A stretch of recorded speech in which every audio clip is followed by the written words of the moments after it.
জীবন সহজ নয়, সহজ করে নিতে হয়। কিছুটা অপেক্ষা করে, কিছুটা সহ্য করে আর অনেক কিছুই বুঝে ও না বোঝার ভান করে। আসসালামু আলাইকুম, নিজের লাইফ ব্লগে আপনাদের সবাইকে স্বাগত। দূরে এবং কাছে যে যেখান থেকে আমার ভিডিওটি দেখছেন, আশা করি সবাই ভালো আছেন। আলহামদুলিল্লাহ আমরাও ভালো আছি। তো যিনি বা যারা অলরেডি আমার ভিডিওটি ক্লিক করছেন, অবশ্যই একটা লাইক দিয়ে কন্টিনিউ করবেন আর আমার ছোট্ট পরিবারটাকে সাবস্ক্রাইব করে পাশে থেকে যাবেন। আর আমার এই ছোট্ট ভিডিওটি অবশ্যই স্কিপ না করে পুরোটা দেখবেন। আজকে আপনাদের শেয়ার করব দুর্দান্ত স্বাদের একটা টাকি মাছের ভর্তার রেসিপি। তো টাকি মাছগুলো আগে থেকে কিন্তু আমি হলুদ, লবণ, মরিচের গুঁড়া এবং সরিষার তেল দিয়ে খুব ভালো করে একটুখানি সেদ্ধ করে এবং ভাজা ভাজা করে নিয়ে কাটা ছাড়িয়ে সুন্দর করে বেছে নিয়েছি। এবার কাঁচা পেঁয়াজ, শুকনো মরিচ, একটুখানি রসুনের কুচি এগুলো খুব ভালো করে চটকিয়ে তারপরে কিন্তু এই তো আগে থেকে যে কাটা বেছে রেখেছিলাম ওগুলোতে খুব সুন্দর করে চটকিয়ে মেখে নেব। আর এক্ষেত্রে একটা জিনিস যেটা অ্যাড করব সেটা হচ্ছে একটুখানি কাঁচা সরিষার তেল দিলে না ভর্তার ফ্লেভারটা একদম মানে একটা অন্যরকম স্বাদে নিয়ে যায় আর খেতেও কিন্তু মাশাআল্লাহ অনেক অনেক বেশি ভালো লাগে। তো গরম ভাতের সাথে এরকম একটা টাকি মাছের ভর্তা থাকলে মাশাআল্লাহ আর কোনো কিছুই কিন্তু লাগে না। সকালবেলা এরকম যদি একটা ভর্তা ভাত থাকে তাহলে দেখবেন পরিবারের ছোট বড় সবাই কি সুন্দর করে মজা করে খায়।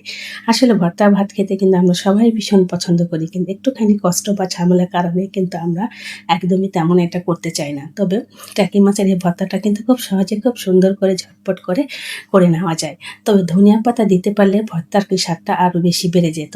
যেহেতু ঘরে ধনিয়া পাতা নেই সেই কারণে কিন্তু আর দেওয়া হয় নাই। তো এইভাবে করে ভাগ করে নিলাম। মাশাআল্লাহ দেখতে যেমন লোভনীয় হয়েছে, খেতে কিন্তু ভীষণ ভীষণ মজা হয়েছিল। আসলে এই ভর্তাটা একবার বানিয়ে না খেলে বুঝতেই পারবে না। মাছগুলো খুব ভালো করে একটুখানি পানি দিয়ে সেদ্ধ করে তারপর তেলের মধ্যে খুব সুন্দর করে ভেজে নিয়ে এভাবে কাটা ছাড়িয়ে কাঁচা পেঁয়াজ, রসুন, শুকনো মরিচ দিয়ে ভালো করে চটকিয়ে মেখে নিলে কিন্তু ভর্তাটা হয়ে যায়। যেহেতু ভর্তাটা আমি সঙ্গে সঙ্গে খেয়ে নেব সে কারণে কিন্তু কাঁচা পেঁয়াজ, মরিচ ব্যবহার করেছি। আর যদি রেখে দিতে চান তাহলে কিন্তু পেঁয়াজ, মরিচ তারপরে রসুন কোয়াগুলো একটু করে হালকা ভেজে নিলে ভর্তাটা কিন্তু দীর্ঘ টাইম ভালো থাকবে, একদমই নষ্ট হবে না। তো একবার অবশ্যই বাসায় ট্রাই করে দেখবেন এরকম টাকি মাছের ভর্তা। মাশাআল্লাহ কি যে মজা লাগে, পরিবারের সবাই খেতে কিন্তু ভীষণ ভীষণ পছন্দ করে।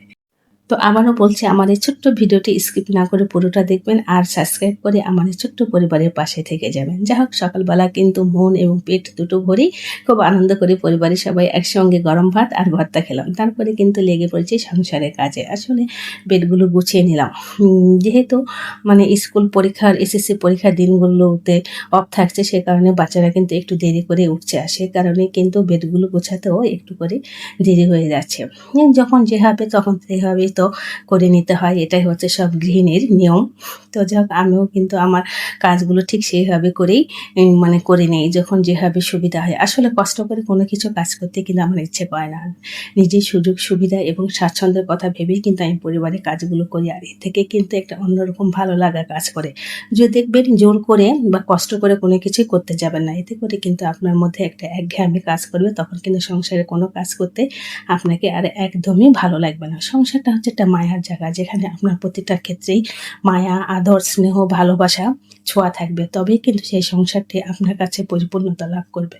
তো এখন কিন্তু একদম মানে বিকেল মানে সন্ধ্যাবেলা। তো বাচ্চাদের জন্য আগে থেকে চিকেনগুলো মেরিনেট করে রেখেছিলাম, তারপরে ময়দা এবং কর্নফ্লাওয়ার দিয়ে খুব ভালো করে কোট করে বাচ্চাদের জন্য চিকেন ফ্রাইটা করে দিচ্ছি। এই প্রচণ্ড গরমে একদমই তেমন নাস্তা দেওয়া হয় না, তো যেহেতু বাচ্চারা অনেক বেশি অনুরোধ করলো সে কারণে কিন্তু চিকেন ফ্রাইগুলো ভেজে নিচ্ছি। আসলে ওরা না গরম টরম কিছু বোঝে না, ওদের মজার খাবার পেলেই কিন্তু ওরা অনেক বেশি খুশি হয়।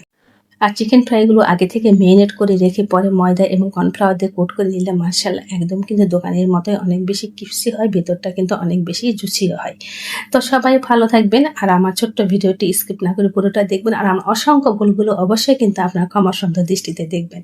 আর আপনাদের ভালোবাসা এবং ভালো ভালো কমেন্ট করতে আমার কিন্তু বরাবরই ভীষণ ভালো লাগে। তো সবাই ভালো থাকবেন, সকালে সুস্বাস্থ্য কামনা করে আজকের মতো এখানেই বিদায় নিচ্ছি। আবারও দেখা হবে পরবর্তী ভিডিওতে। আল্লাহ হাফেজ।